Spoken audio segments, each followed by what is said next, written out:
ہر ایک کو یاد ہے، میں اس کہانی کی طرف نہیں جاتا، لیکن اتنا مجھے آج اس ملک میں رہتے ہوئے احساس ہے کہ ابھی بھی انصاف ختم نہیں ہوا ہے۔ انصاف پوری طرح ختم ہو جائے تو اللہ کا عذاب آ جائے گا، اللہ کا عذاب آ جائے گا۔ چند لوگ نا انصافی کر سکتے ہیں، لیکن پوری کی پورے روئے زمین پر رہنے والے انسان نا انصافی کرے، ایسا نہیں ہوتا۔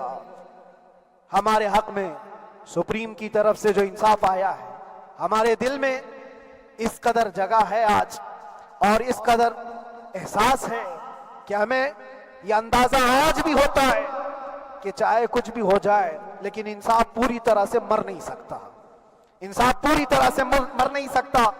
یہ ہمارا ملک عزیز ہندوستان کسی خاص آدمی کے ٹھیکیداری میں نہیں ہے، سبھی کا خون شامل ہے یہاں کی مٹی میں، کسی کے باپ کا ہندوستان تھوڑی ہے، ہمارا بھی ہے، آپ کا بھی ہے، سب کا بھی ہے۔ اور میرے عزیزو، پتہ نہیں یہ بھی شاید راحت اندوری صاحب کا شعر ہے، اور اس سے پہلے بھی کچھ بولا تھا وہ بھی ان کا ہی تھا، تو ڈینجر ہی ہوا کرتا ہے۔ اللہ تبارک و تعالیٰ آپ سب پر فضل فرمائے، کرم فرمائے۔ جو چیز خاص طور پر بولنی ہے وہ یہ ہے، ان حالات سے آج جو گھبرائے ہوئے ہیں یہ وہ لوگ ہیں جو عیش پرست ہیں۔ میں کسی کو خاص ٹارگٹ کر کے نہیں کہنا چاہتا، لیکن بہت سارے وہ لوگ جو اثر و رسوخ رکھتے ہیں لیکن وہ آگے آنا نہیں چاہتے۔ دین اسلام پر حملے ہوں، حضور پاک کی عزت پر حملہ ہو، کسی کو بولنا نہیں ہے، کیونکہ پتہ ہے دیکھو اس مولانا کو کس طرح کی ہے، اسی طرح دوسروں کو بھی کر دیا جائے۔ جو کمفرٹ زون میں بیٹھنے کے عادی ہو گئے وہ اپنا ایریا چھوڑ کر ہٹنا نہیں چاہتے۔ اگر میں کچھ کہوں گا حضور پاک صلی اللہ تعالیٰ علیہ وسلم کی ناموس کے لیے تو میرا عیش خطرے میں آ جائے گا۔ اکثر کی یہی سوچ ہے، میرا تو اپنا دھندا ہے، میرا بزنس ہے، میرے بیوی بچے ہیں، ہو سکتا ہے یہ مولانا کو کسی چیز کی فکر نہیں ہوگی۔ آپ کو میں بتاؤں، آپ کو اندازہ نہیں ہمارے دل میں ہمارے بچوں کی کتنی محبت ہے۔ میرے بھی چھوٹے سے بچے ہیں، جب وہ جیل کی سلاخوں کے سامنے آ کر آنسو بہاتے تھے تو دل پر چھریاں چلتی تھی۔ وہ بچے جو ہمیشہ ہمارے سینے پر سوتے رہے، آج میں ان کو چھو بھی نہیں سکتا۔ جب وہ سلاخوں کے پیچھے کھڑے ہو کر دور سے رو کر کے چلے جاتے 15 منٹ، تو کیا ہمارے دل میں بچوں کی محبت نہیں؟ کیا ہمارے گھر بار نہیں، ہماری بہنیں، ہمارے بھائی، ہماری ماں نہیں؟ کتنے تو دن ایسے ہوئے کہ میری ماں کو دورے پڑتے رہے یاد کے لیے، تو کیا وہ ہمارے اوپر کیفیت نہیں آتی کہ ہم خامخواہ یہ مصیبت کیوں مول لی ہے؟ میری بیٹی تو جھگڑا کرتی اس بات کو کہ کیوں آپ اکیلے ہو، بہت سارے لوگ ہیں سب کا خیال کرتے ہوئے، لیکن میرے عزیزو یہ ان کی اپنی محبت ہے، سارا ایک پریوار، اور اس سے زیادہ میرے شاگردوں کی ایک دنیا ہے۔ کتنے ایسے ہیں، میں جانتا ہوں کہ 8 مہینے تک نرم غذا نہیں کھائی میرے ان بچوں نے، میں جانتا ہوں ان کا صرف یہ خیال تھا کہ اندر پتہ نہیں جیل میں آپ کیا کھا رہے ہوں گے، ہم یہاں نرم غذا نہیں کھائیں گے، گوشت مچھلی نہیں کھائی، حالانکہ یہ کوئی چیز تمہارے اوپر واجب نہیں تھی۔ یہ حالات میں اس لیے بتا رہا ہوں میرے عزیز، کسی کے وہم و گمان میں اگر یہ ہے تو نکال دے کہ میرے آس پاس کچھ نہیں ہے، میں کسی کو چاہتا نہیں، یا میرے ساتھ محبتیں نہیں ہیں۔ کثرت سے محبت کرنے والے لوگ ہیں میرے پاس، میرے ان بھائیوں کی اور میرے بہنوں کی، میرے گھر والوں کی محبت تو ایسی ہے کہ ان کے گھروں کے بچوں کے معاملات بھی بغیر مجھ سے پوچھے نہیں ہوتے۔ اگر 8 مہینے اندر رہا تو کسی کا رشتہ نہیں تو بات چیت بھی نہیں ہے، رشتہ نہیں ہوگا جب تک یہ نہ آئے، سارے کام ڈیپینڈ رہتے تھے۔ مجھے بھی ان تمام چیزوں کا احساس ہے، لیکن یہ سب چیزیں ایک طرف، میرے مصطفیٰ کی عزت اپنی طرف۔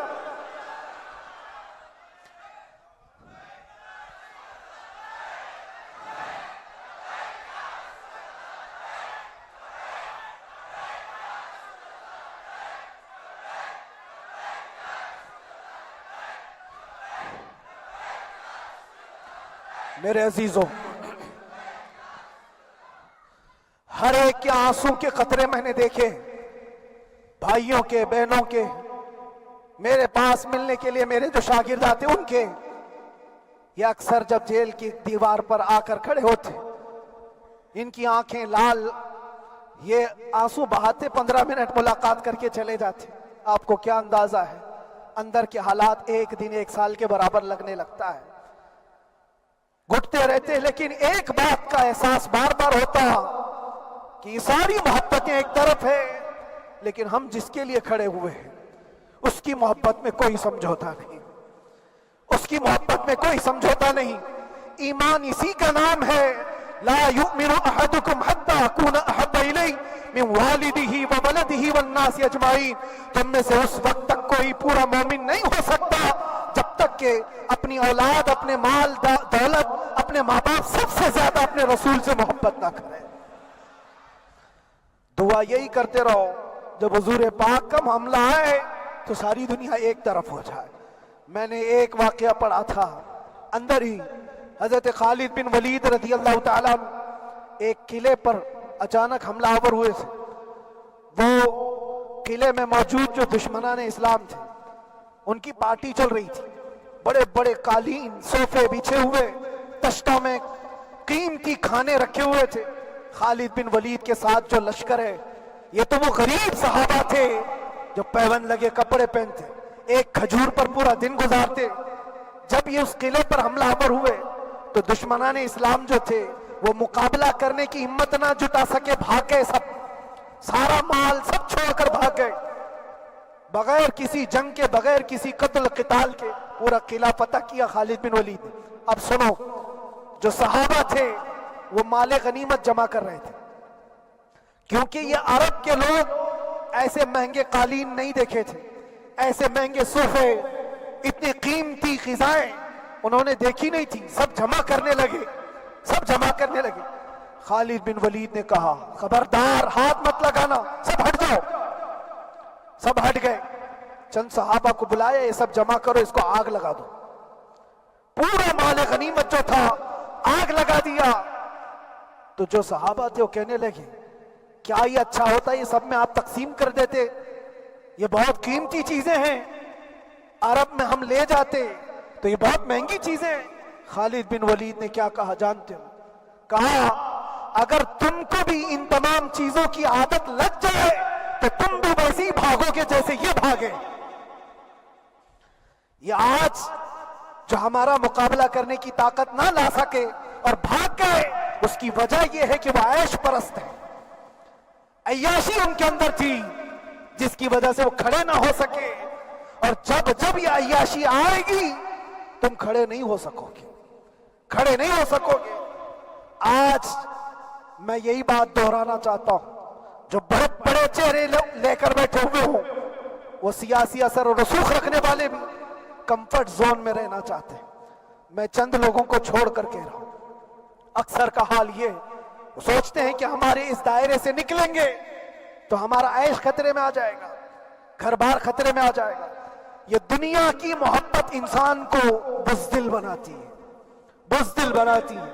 اس لیے میرے عزیزو، آپ جب کبھی یہ بات آئے، ایک طرف میرا پورا خاندان، ایک طرف میرے عیش کی زندگی اور ایک طرف رسول پاک کی عزت کا معاملہ، تو آپ مجھے بتاؤ آپ کس بات کا فیصلہ لیں گے؟ اسی بات کا فیصلہ لینا ہوگا نبی پاک صلی اللہ تعالیٰ علیہ وسلم کی عزت کی خاطر تمہیں اس بات کا فیصلہ لینا ہوگا۔ اپنا سب کچھ گنبد خضرا کل بھی تھا آپ، میرے نبی سے میرا رشتہ کل بھی تھا آپ، اور بتلا دو گستاخ نبی کو غیرت سنی زندہ ہے، ان پہ مر مٹنے کا جذبہ کل بھی تھا آپ۔ بس یہ جذبہ باقی رہے، ہم کسی کو لڑنے کے لیے، مرنے کے لیے، مارنے کے لیے میدانوں میں اتارنے کی بات نہیں کرتے۔ میں اکثر اپنی تقریروں میں کہا کرتا ہوں، یا آپ سے پہلے بھی کیا، اگرچہ میری تقریروں کو ڈائیورٹ کیا جاتا ہے، آج بھی بہت لوگ ہوں گے، بلکہ آج مدن پورہ کا یہ پہلا جمعہ ہے، مجھے اندازہ ہے پورا ہندوستان نہیں، باہر بھی سب کی نظریں اس پار ہیں کہ آنے کے بعد یہ کیا بولتا ہے۔ آنے کے بعد یہ کیا بولتا ہے؟ سب اسی انتظار میں ہے، میں سب کو ایک ہی میسج دوں گا، آنے کے بعد وہی بولے گا جو پہلے بولتا تھا۔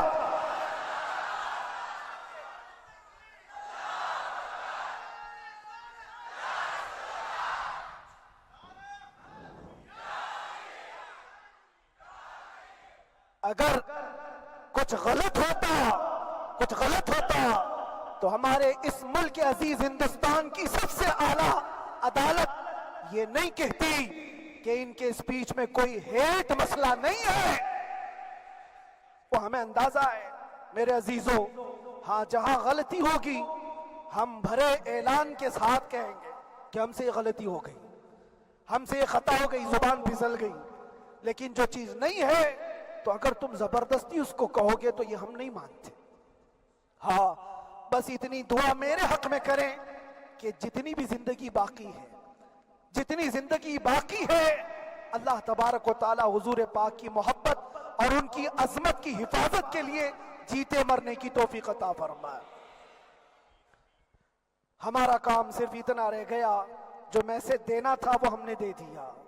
اب جو حالات آ رہے ہیں میرے عزیزوں، آپ سب کے لیے بھی میں یہ گزارش کروں گا، دین کی طرف آ جاؤ، سچائی کی طرف آ جاؤ، ورنہ گاجر مولی کی طرح کٹ جاؤ گے، ختم ہو جاؤ گے۔ دین کی طرف آؤ،